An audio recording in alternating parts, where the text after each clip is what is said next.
Hello from the SciCraft server. So it's been a while since the last episode, and there are two reasons for that. We were very busy with creative projects. I made a lot of videos lately with projects that were mostly done in creative, so no time to play survival really. And the second reason is I was also not motivated to play survival. So it became more and more clear that our long-time goal of building a cool server with a lot of automated stuff is not achievable really. So every version, just too much stuff gets broken, behavior changes, and it seems like it's not feasible to have a world with everything working and in a nice scale. So for example, just one example, this elevator here that leads to the top of the Nether hub was broken 1.9 by translocation. We had a slime block elevator before, and now this one would be broken again in 1.11, and we need to go back to the slime block elevator. And it's just like, yeah, maintenance work like this is really demotivating because we have 4 of those elevators in the Nether hub, and replacing those it takes also 1 to 2 hours, and yeah, kinda got demotivated by the whole changes. But still, Minecraft is a lot of fun. So guess we just have to live with it. We will never have a perfect server anyway, so just make the best of it out of it. So for example, our Nether perimeter is more or less completely broken, every single farm, the whole transportation there. But in the end, it was kind of worth it. We have about, how much is it? I think still 20 double chests of wither skulls left, and a lot of coal blocks, gold blocks, etc. I guess we never have to farm any of those resources again. So in the end, it was kind of worth it, even so translocation is now broken. So let's check out our chicken farm. This one should still work, also in 1.11. Yeah, nice. But in today's episode, I'm gonna show you a dark secret of the SciCraft server first. Normally we can't go there, but we just break through the wall here. And I'm gonna show you how we get some of our resources. Because for our huge mob farms or other farms, we need a lot of resources. Most of them are renewable, so we get them from the farms. But there's just some stuff in Minecraft that isn't renewable, and I'm gonna show you how we get those from. So look what we've done to our beautiful landscape. We needed a lot of dirt to build some of the crop farms. We have a giant melon farm, a giant sugarcane farm, another giant crop farm in the end, and the one we were even building a new crop farm in the end. So yeah, somewhere we have to get all the dirt.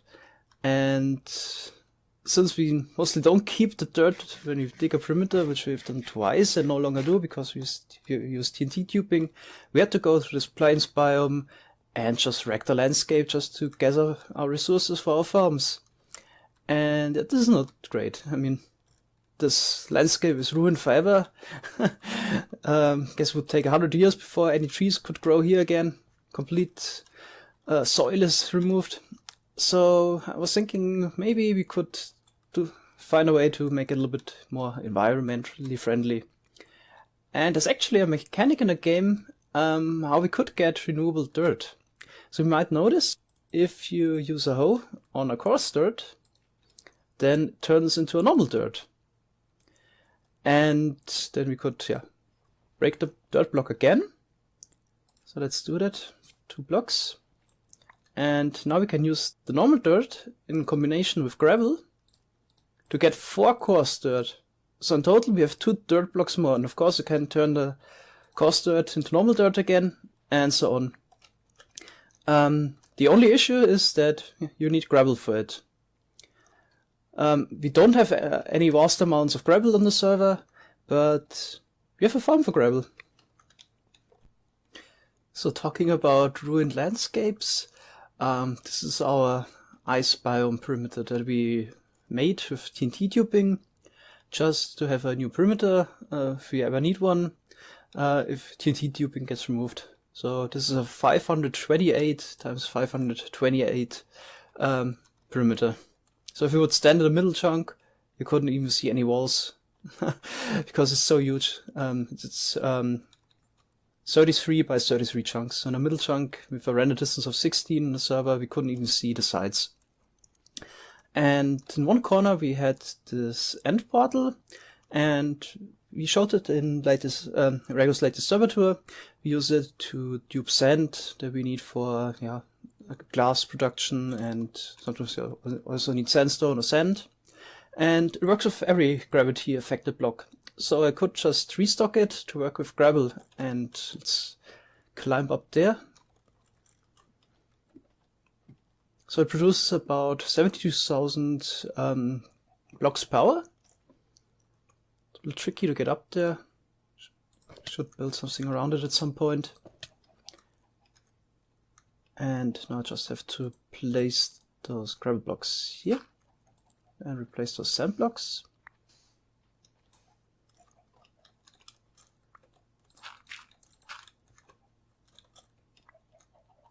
So on this side.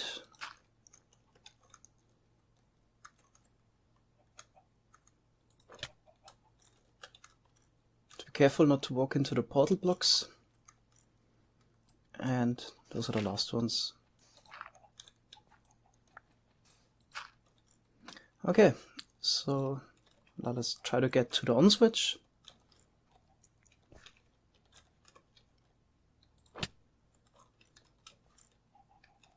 I think I placed it down there. Yep. Okay, this starts a chunk loading grid. So this farm would keep running even when I leave the area here. And I would say let's go to the end and see where those duped blocks are going.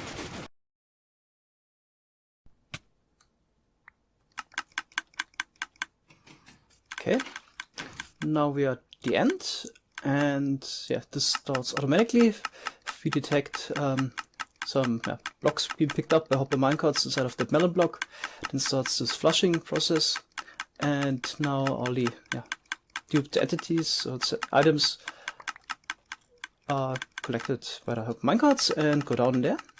So I've improvised a little bit. It's not really polished at the moment. So they get sucked up by the hoppers and shot out, and go back through the end portal to the overworld. Let's try to get there. I just could use another end portal to get back to the overworld. Okay, here we are. The gravel blocks land here, and then I'll travel through our spawn tower that we want to move at some point, because it's not ideal to have all those chests in the spawn chunks, because they're also always loaded, and tile entities need a little bit of more of processing power than normal blocks, so we kinda don't want to have too many storages in the spawn chunks. And now the gravel lands here. Normally here we filter out the sand for the glass production, send to the furnace array, and here we filter out the blaze rods also for the furnace array. So I think the plan is now just to change those filters for a moment, and filter out gravel, and then build up the dirt farm. And I've also have a location in mind, and let's quickly go there.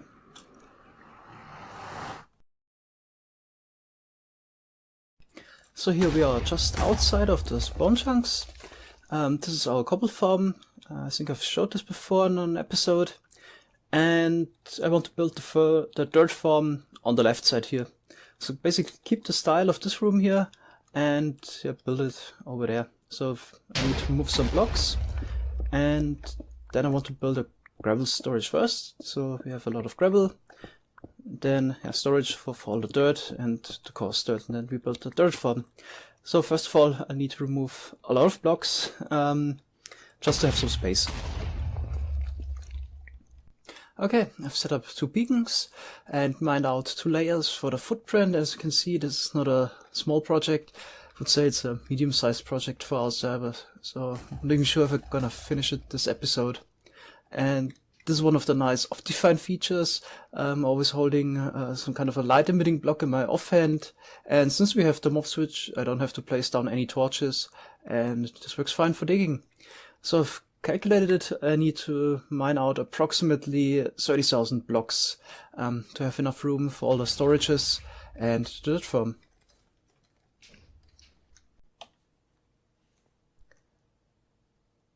So 1.5 hours later, finally done. We should have enough space for the dirt farm. Yeah, first, as I said, I'm gonna start with the gravel storage and try to fill it up. Alright, so more progress made. I built up the gravel storage with the hoppers and the water stream in the back.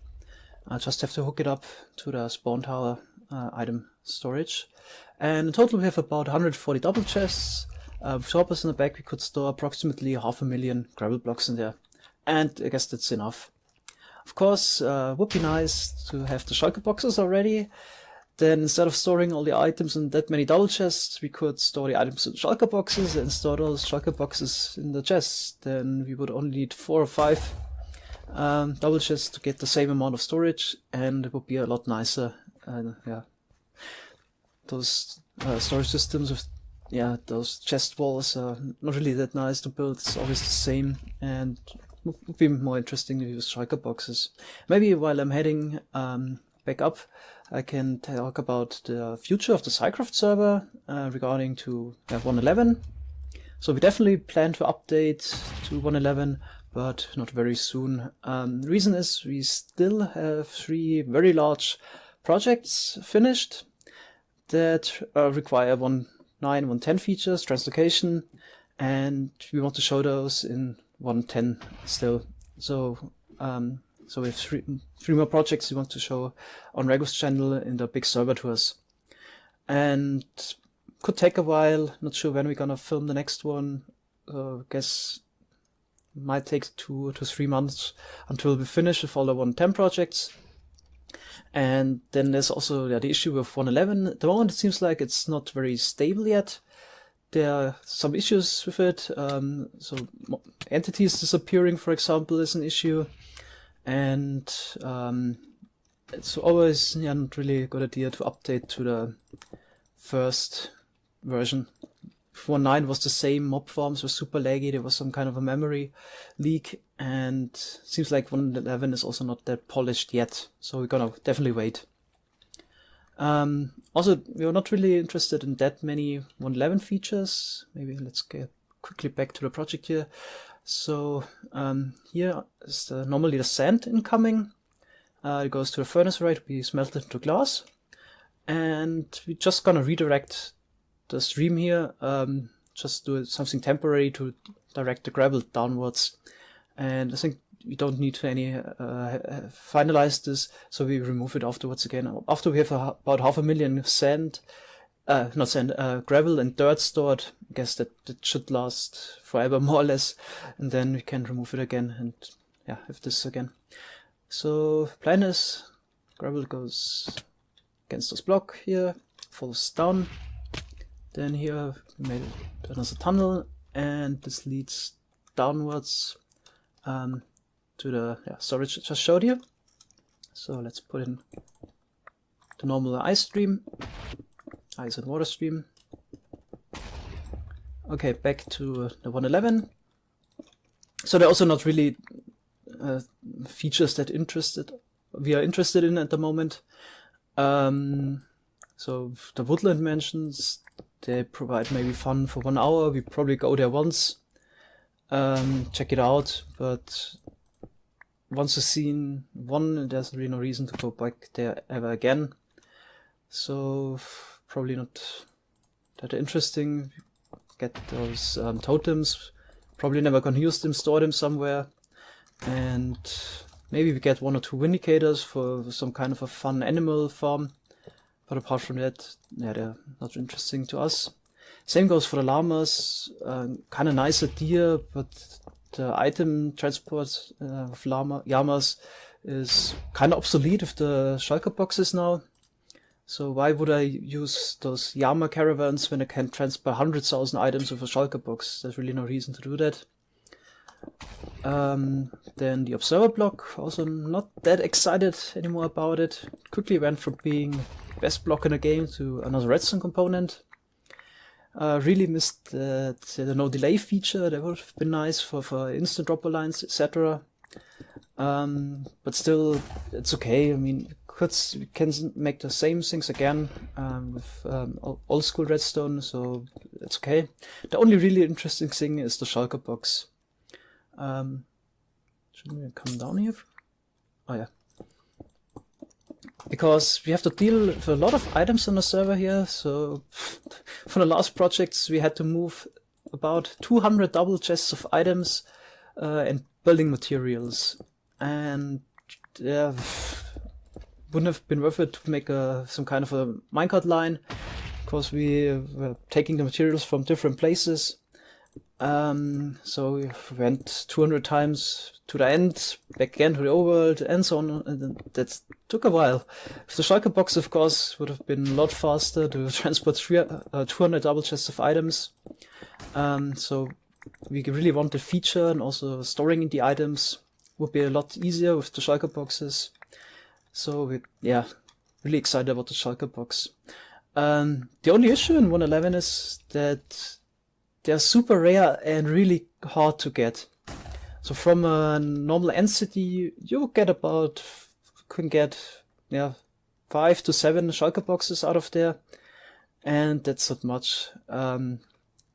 If you really want to go all out with the shulker boxes, we definitely could use thousands of shulker boxes for different projects, and kind of decided already that we're gonna dupe shulker boxes or the shulker shells somehow, since we want to use it in large quantities, and it's just not feasible to do it completely legit with grinding entities. I've lost my chain of thought there. It's kind of hard to build and talk about different things. I've never really tried it, and quite a challenge. Anyway, I finished the gravel ice path, and now just have to change up the filters, and then the gravel should be stored in there. Also, the items go over a pressure plate here that start the hopper loading grid. So this is outside of the spawn chunks, and since the hopper loading grid loads it, I can leave the server and still would store items even if nobody's on the server. And what did I want to say? So the shulker boxes in 1.11. And I think it's kind of a missed opportunity there that the shulkers don't respawn. So on one hand, I get that Mojang wants to encourage exploring and so on, but not really a big fan of exploring, to be honest. I mean, it's not exploring, it's just running from one city to the next to get those shulker shells.